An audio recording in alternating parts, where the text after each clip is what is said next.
Maganda umaga sa inyo mga katropa. Andito tayo ngayon sa Pasig Rebulto, dito sa Pasig ni Andres Bonifacio. Ayan o. Dito yung matatagpuan sa may rotonda ng Pasig. Banda rin yung simbahan. Si Andres Bonifacio pala yan. Hindi lang, ayun Pangulo. Hindi ko mabasa. O basta si ano yan, Andres Bonifacio yan mga katropa. Ayan, simbahan ng Pasig. Dito tayo dumaan sa Pasig ngayon papunta ng Makati. Alam niyo ba yung part sa Makati, yung mga Comembo, Pembo, Rembo, Estrembo, Sembo, yan. Mga nakapunta na dyan at saka yung mga familiar doon sa mga ganong pangalan dyan sa Makati. Doon tayo papunta ngayon. Doon po tayo area. Uy, Christmas no, naglalagay na ng naglalagay na ng parol ang Pasig. Ayan o, lalaki o.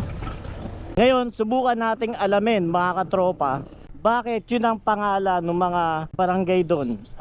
Baka may nakakaalam, alamin natin ano yung pinagmula ng mga pangalan na yan, Rembo, Sembo, Isrembo, Comembo, yan.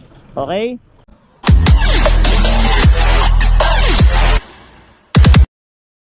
Dito tayo ngayon sa may bandang Pembo, malapit na rin sa papunta ng Pateros. Saan ang lugar na po ito?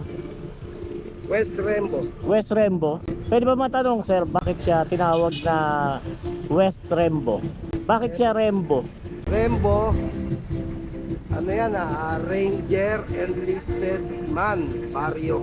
Yun yung Barrio. pinaka-istorya bakit siya Rembo. Rembo, parang komando, gano'n. Mga sundalo kasi ito dati, nakatira dito. Okay. World War II veterans na inaward ng Presidente Marcos. Hindi ka makakatira dito dati nung araw pag hindi ka sundalo. Kumbaga talaga nakalaan to dati para sa mga sundalo talaga. Nung panahon ni Marcos. Okay. So, ibig sabihin, nung panahon ni Marcos, sir, hindi pa siya ganun yung pangalan. Ganun na rin. Ganun na rin yung pangalan. Mga enlisted man na. Okay. Sembo, parang ito. Okay. So, yun yung pinaka-history niya, bakit yun ang tinawag na ganun. Komando, pag Sembo, Panther yun. Panther, enlisted man, Barrio. Okay. Pagka Comembo, Komando. Komando. Okay. So, yung pala yun mga katropa, no? Lolo ko, World War II veterans yun. Mga legends ang mga nakatira dati. 1940s pa. So, talagang matagal na. So, kayo talaga lihitimo pa talaga kayo tiga rito? Father ko kasi, ang father niya, World War II veterans.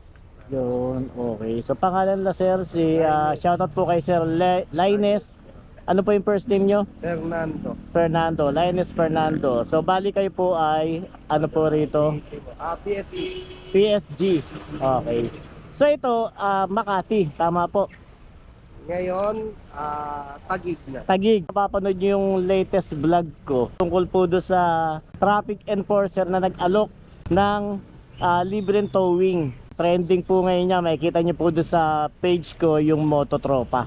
Nabusan lang ako na sticker sir, kaya hindi kita mabigyan. Kaya shoutout po kay sir. Ayan o.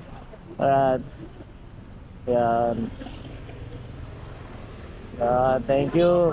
Opo. Naubos po yung sticker natin kaya wala na po So ayun sir salamat po sa inyo ulit. At saka ingat tuloy po sa napakaganda serbisyo dito sa Taguig. At na-experience ko po yan, nakita ko talaga yung pagtulong. At saka salamat po doon sa impormasyon tungkol doon sa pangalan nitong lugar, kung bakit siya tinawag na Rembo, Pembo, Comembo. Ride safe sa inyo sir salamat po Ito po yun, yung ayan. Yun dyan. So ayan po yun. Shoutout din po kay sir, ano po, Sir Gindo. Yan. Okay, salamat po sir Thank you po, thank you. Abangan nyo lang po yung pag-upload po nito. Salamat po ulit sir Thank you po, thank you. Sige po, thank you.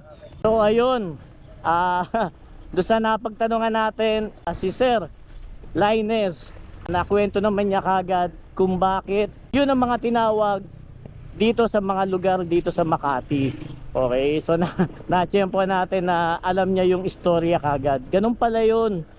So noong pala mga nakatira dito ay karamihan mga sundalo talaga. So ipinangalan yung mga Comembo, Pembo, Rembo dun sa mga sundalo.